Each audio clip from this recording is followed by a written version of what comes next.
तो अभी फ़िलहाल मैं रेडी हो चुका हूँ एज़ यूजुअल। मेरा ऑफिस 12 बजे और मैं मात्र 3 घंटे की नींद लिया आज, क्योंकि एक दोस्त आ गया था पुराना मिलना, पुराने ऑफिस का। हालांकि मैं चाहता हूँ पुराने ऑफिस के दोस्तों से दूर हो जाऊँ, लेकिन कहीं ना कहीं once in a blue moon मिल ही जाता है साले।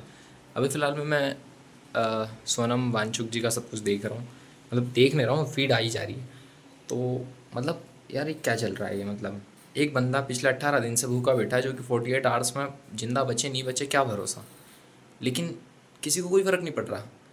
और जब एक इन्फ्लुएंसर तो नहीं थी वो, एक रैंडम लड़की ने जब वीडियो डाली, वो भी एट द रेट उनको टैग किया जो भी यूट्यूब पर बड़े बड़े सब्स जिनके मतलब जो बड़े यूट्यूबर्स हैं, जिनको सब्सक्राइबर्स ज़्यादा हैं, जिनकी व्यू ज़्यादा है, जैसे भुवन बाम वगैरह एंड आशीष चंचलानी और आरुष भोला, मतलब इनको कुछ तो बोला उसने। और जैसे ही इसने बोला भाई, मतलब सब सपोर्ट में आ गए एकदम से। मतलब इतने दिन से बॉलीवुड वाले कुछ नहीं हो रहा था इनका, बॉलीवुड वालों को कुछ नहीं हो रहा था, बॉलीवुड वाले सब सांस सांस ले रहे थे आराम से। लेकिन जैसे ही एक लड़की का वीडियो क्या वायरल होने लगा भाई, कितने सारे बॉलीवुड मिलने लगा। और भाई दिलजीत दोसांझ से तो अलग ही दुश्मनी सा ही टाइप लग रही है।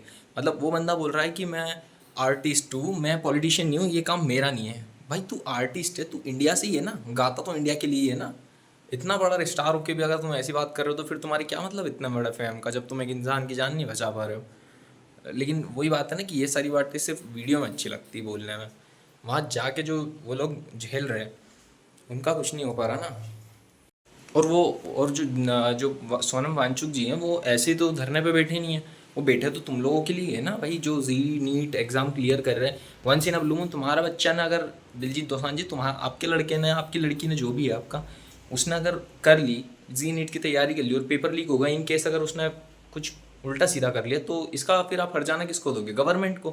फिर तो आप यही बोलोगे ना, मैं पॉलिटिशियन नहीं हूँ, मैं तो आर्टिस्ट हूँ। क्या क्या क्या कैसे कैसे लोग रहते हैं भाई यहाँ पे। और भाई अभी धीरे धीरे सब आएंगे देखना, क्योंकि 48 आवर्स में शायद, क्योंकि उनकी हालत थोड़ी सी ज़्यादा ही गंभीर हो चुकी है, क्योंकि बंदा 18 दिन से भूखा प्यासा बैठा है। ऊपर से पुनीत पुनीत सुपरस्टार के कुछ और ही लफड़े चल रहे हैं, वो कुछ और ही बोले जा रहा है कि वो तो ये है, वो तो वो है, लेटरिन में आके खाना खा रही है। ये बात कौन फैला रहा है भाई? मतलब लोग फेम के लिए कुछ तो भी कर रहे हैं यार। क्या देश आ गया भाई, फटाफट इंडिया छोड़ना पड़ जाएगा ऐसे तो सबको। भाई इंडिया में तो मैं तो बोलता हूँ कि करना पता है क्या चाहिए, 5 साल तक जो है गवर्नमेंट तो रहती है, 5 साल हटा के 2.5 साल कर दो, और 2.5 साल में हर बार नई गवर्नमेंट लाओ। माना कोई सेंस वाली बात नहीं है, लेकिन इससे क्या होगा भाई कि सबके आइडियाज़ बाहर निकल के आएंगे ना भाई। अब केजरीवाल जी वहाँ जाके बैठ गए हैं सोनम वांगचुक जी के साथ, ओके।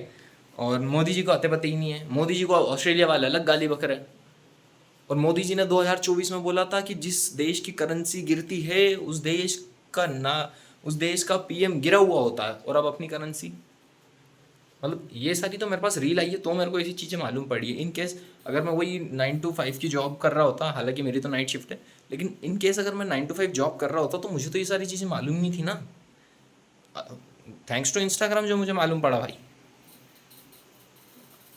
कुछ बंदों को तो अपने देश से लेना देना ही नहीं है। जैसे कि वो कुछ, क्या नाम था उसका यार, शुभ्रा शुभ्रा करके कोई सी तो लड़की थी जिसका अकाउंट अभी सस्पेंड हो गया, क्योंकि उनकी कंट्रोवर्सी अलग चल रही है।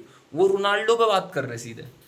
जस्ट इमेजिन, वो रोनाल्डो, उनको भारत से कोई लेना देना ही नहीं है। भारत में क्या चल रहा है उनको ये नहीं पता। रोनाल्डो ने एक केस हुआ था रेप का, वो उस पर बोल दी, उसका अकाउंट सस्पेंड कर दिया। इंडिया के लिए कच करो ना दीदी। सुंदरता ही मैटर नहीं करती यार, इसीलिए बोलते हैं brain, if someone has brain, नहीं जानते यार। जाने तो ये सारी कमेंट्री नहीं करना चाहिए अपन ने, अच्छी नहीं लगती अपने पे। हालांकि खैर फिर वही बात आ जाती है ना, ये साला गरीब सो रहा होता है। हालांकि अभी मैं जा रहा हूँ अपने ऑफिस एज़ यूजुअल। मैं अपनी गाड़ी की चाबी लगाता हूँ और 12 बजे की शिफ्ट में वापस जाता हूँ। 2-4 गाली बकूँगा मोदी को, नहीं भी बकूँगा तो क्या हो गया, दूसरा बक देंगे मेरी तरफ से। पता है भाई, अभी भारत का सीन ऐसा है कि अगर सोनम वांगचुक जी इन केस खुदा ना खास्तान अगर उन्हें कुछ हो गया, तो यहाँ के लोग उनको लीजेंड घोषित कर देंगे कि वो लीजेंड है। जब तुम जिंदा होने पे उन्हें नहीं बचा पा रहे हो, तो मरने के बाद लीजेंड बोलने से क्या फ़ायदा भाई? मतलब क्या चल रहा है यार, ये क्या क्या चोमू बनती चल रही है यार भाई। मैं गाली नहीं देता भाई ब्लॉग में, हालांकि कह रहा अभी आ गए टीपी अपने मजदूरी के ठेके पे।